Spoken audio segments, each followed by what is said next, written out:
दोस्तों, एक तरफ तेजस्वी यादव सीएम फेस घोषित हुए, दूसरी तरफ सीटों को लेकर मचा झगड़ा खत्म हो गया है। वो 3 सीटें कौन सी हैं वो भी आपको बताएंगे। लेकिन दोस्तों, कोई भी जिला हो, कोई भी सीट हो, राजनीतिक दलों के कार्यकर्ता यही चाहते हैं कि चुनाव लड़ने का मौका उनकी पार्टी को मिले। लेकिन गठबंधन में कई बार उनके हिस्से की सीट दूसरे दल में चली जाती है। बिहार में भी ऐसा ही हुआ। जैसे नवादा के वारसलीगंज से कांग्रेस ने अपना प्रत्याशी उतारा था, जिनका नाम सतीश सिंह उर्फ मंथन सिंह है। और यहां पर राजद ने भी अशोक महतो की पत्नी अनीता देवी को टिकट दिया। ऐसे में राजद और कांग्रेस यहां आमने सामने आ गए थे। अब कांग्रेस ने इस सीट से अपना नामांकन वापस ले लिया है। 2006 से वो राजनीति में सक्रिय हैं और अब वारसलीगंज से उन्होंने अपना नामांकन वापस ले लिया है। इसके अलावा मधुबनी की बाबू बरही सीट से वीआईपी पार्टी के प्रत्याशी ने अपना नामांकन वापस लिया है।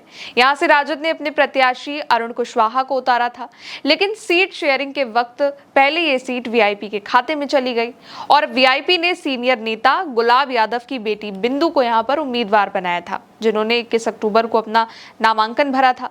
पर अब उन्होंने भी अपना नामांकन वापस ले लिया है। अब तीसरी सीट जिस पर मामला फंस गया था वो है प्राणपुर सीट, जो कटिहार जिले में आती है। यहां भी कांग्रेस ने ही अपने प्रत्याशी तौकीर आलम को टिकट दिया था, जबकि राजद इस सीट पर अपना उम्मीदवार उतारने वाली थी। ऐसे में महागठबंधन के उम्मीदवार आमने सामने आए, इसलिए कांग्रेस प्रत्याशी ने इस सीट से अपना नामांकन वापस ले लिया है और अब राजद के टिकट से इशरत परवीन चुनावी मैदान में होंगी। सीट शेयरिंग के अलावा महागठबंधन में अब सीएम डिप्टी सीएम फेस पर कौन रहेगा, इसको लेकर भी सब कुछ क्लियर हो गया है। इसका भी ऐलान हो चुका है। इंडिया अलायंस की एक प्रेस कॉन्फ्रेंस में कांग्रेस के सीनियर नेता अशोक गहलोत ने यह ऐलान किया, जिसमें सीएम फेस के लिए तेजस्वी यादव और डिप्टी सीएम के लिए मुकेश सहनी के नाम पर मोहर लगी है। एक बार सुनिए। मैं ये कह सकता हूँ, खड़गे साहब, राहुल गांधी जी और तमाम जो साथी बैठे हमारे, इन सब की राय लेकर के हम लोगों ने तय किया है इस चुनाव में अगले मुख्यमंत्री चेहरे के रूप में तेजस्वी यादव जी को हम लोग सपोर्ट करते हैं। जो एक नौजवान है, लंबा फ्यूचर है इनके साथ में, और मेरा अनुभव से मैं कह सकता हूं, जिसका लंबा फ्यूचर होता है पब्लिक उनको साथ देती है। इसके अलावा मुकेश सहनी को डिप्टी सीएम के लिए चुना गया है। मुकेश सहनी काफी वक्त से ये मांग कर रहे थे कि मैं डिप्टी सीएम बनना चाहता हूं, मुझे डिप्टी सीएम बनाइए। उनकी पार्टी इस चुनाव में लड़ रही है, लेकिन वो चुनाव नहीं लड़ रहे हैं किसी पर्टिकुलर सीट से। ऐसे में उनकी मांग का यहाँ पर ध्यान रखा गया है। और साथ ही मुकेश सहनी जो है वो मल्ला समाज से आते हैं, जो कि ईबीसी में आता है।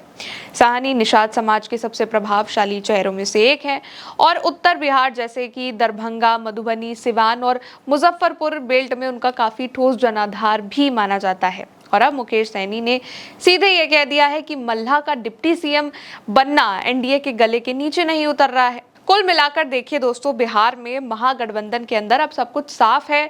सीट शेयरिंग को लेकर, सीटों के नामांकन को लेकर, सीएम फेस को लेकर सब कुछ ऑल इज वेल वाले पोजीशन पर है। और अब 28 अक्टूबर को घोषणा पत्र भी सामने आएगा। राहुल तेजस्वी साथ साथ चुनाव प्रचार भी करेंगे। खैर, इस रिपोर्ट में बस इतना ही। आप बने रहिए उल्टा चश्मा यूसी के साथ। वीडियो को लाइक कीजिए, चैनल को सब्सक्राइब कीजिए। शुक्रिया।